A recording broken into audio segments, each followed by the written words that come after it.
이번 상반기에서 어떤 직무를 채용했었는지부터 살펴보도록 할 텐데 직무별로 한번 소개를 들어보도록 하겠습니다. 네. 찬훈 쌤이 먼저 해주시죠. 네, 영업관리하고 손해사정 부분이 있는데요. 아무래도 손해사정 부분을 제가 더 잘 아니까 손해사정을 말씀을 드릴게요. 네. 채용을 보시면 손해사정에서 대인보상과 장기손해사정 이렇게 두 가지를 뽑는데요. 손해사정 직무들을 검색해 보시면 일반 직무라는 것이 있습니다. 일반 손해사정이라는 것은 건물이라든가 아니면 선박이라든가 이런 좀 특수한 손해가 사정이 어려운 것들에 대해서 말을 하는 거고요. 장기보상이라는 것은 실손보험 하나씩은 다 가지고 계시잖아요. 실손보험으로 인해서 병원비 산정하는 것들. 그리고 자동차 대인이라는 것은 이제 자동차로 인해 가지고 우리 계약자가 사고를 내 가지고 그다음에 피해자가 생길 거 아닙니까? 그 피해자에 대한 합의금을 산정하는 일이거든요. 그렇기 때문에 자동차를 잘 안다? 그렇기 때문에 손해사정을 잘할 수 있다는 어필은 잘못된 것이고요. 그 부분은 애니카 손해사정에서 진행을 합니다.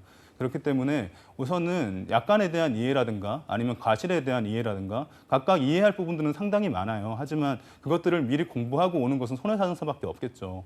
손해사정사 이외의 직군들은 문서를 이해 잘한다. 그리고 논리적인 사고를 할 수 있다. 상대방을 잘 설득할 수 있다라는 이제 유사한 본인의 경험들을 바탕으로 이야기를 전해간다면 합격률은 더 높아질 것이라고 생각합니다. 네. 그럼 이게 손해사정이 일반, 장기 보상, 네. 자동차 대인 네. 이렇게 세 가지로 나눠져 있는 거죠? 맞습니다. 그러면 이 외에도 다른 직무는 진원 쌤이 좀 네. 소개해 주시죠. 그래서 그 외에는 영업관리 직무로 뽑고 있는데요. 영업관리 직무는 여러분들이 영업이랑 보통 혼동을 많이 하세요. 특히나 이 보험업에 지원하는 분들은 이거 보험 영업 직무 아닌지 이제 많이 혼란을 겪고 계신데 네. 사실 영업이랑은 전혀 다른 직무예요. 그래서 영업은 이 RC라고 해서 리스크 컨설턴트라고 이제 삼성화재에서 따로 뽑습니다. 네, 따로 뽑아서 그게 이제 보험 설계사 분들이 하는 거고요. 여러분들이 들어가는 이 공채를 통해서 또는 인턴을 통해서 경험하게 되는 이 영업관리 직무는 친절하게 그 삼성의 직무 설명서에 표기가 되어 있어요. 뭐 하는지, 마케팅, 교육, 조직 관리를 하거든요. 그러니까 뭐 하는 거냐면 이 리스크 컨설턴트들, 아까 전에 말씀드린 보험 설계사분들이 삼성화재 안에 이제 그분들을 성과 관리하는 거예요. 그래서 그분들 중에 잘하는 분도 있을 것이고 못하는 분도 있겠죠. 네. 그럼 못하는 분들을 얘기도 들어보고 어떤 고충이 있는지도 들어보고 내가 봤을 때는 이쪽에 좀 영업을 해보자라고 가이드를 주기도 하고 또는 시장 조사를 해서 잘하는 분들은 이쪽을 가서 더 잘하게끔 하기도 하고 그래서 영업관리는 보통 리더십과 관련한 것들이 되게 많고 대인관계 관련해서 정말 여러분들이 좀 뛰어나야 돼요. 그래서 그렇기 때문에 합숙 면접을 통해서 아무래도 대인관계적인 부분을 훨씬 더 보는 게 많다고 생각하시면 좋겠습니다. 네. 네.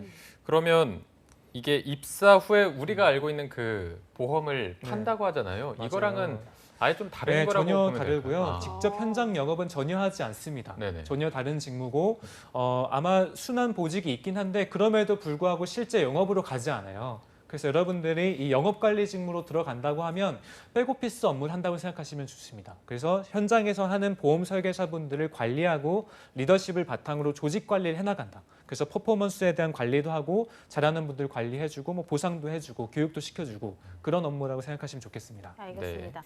그리고 최근에 직무 역량이 부각되고 있잖아요. 네. 취업을 할 때 있어서. 그러면 지원자들이 어떤 점을 어필을 해야 여기에 들어갈 수 있을지도 알면 좋을 텐데 찬훈 쌤은 또 어떻게 보시나요?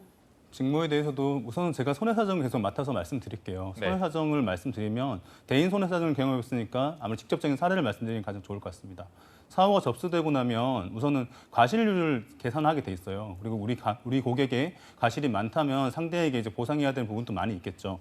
그러고 난 다음에 합의금을 산정하고 그리고 직접 고객을 만나고 설득해야 되는 업무를 진행하기 때문에 과실에 대해서 이해할 수 있는 능력, 그리고 이제 약관을 통해서 합의금을 산정할 수 있는 능력, 그리고 이제 고객을 설득할 수 있는 능력이 가장 중요합니다. 이 중에서 앞서 말씀드렸던 두 가지에 대해서는 사실 들어가서 교육을 하는 부분이기 때문에 가장 뒤에 있는 부분들을 집중해야 될 것 같아요. 상대를 설득해야 되는 겁니다.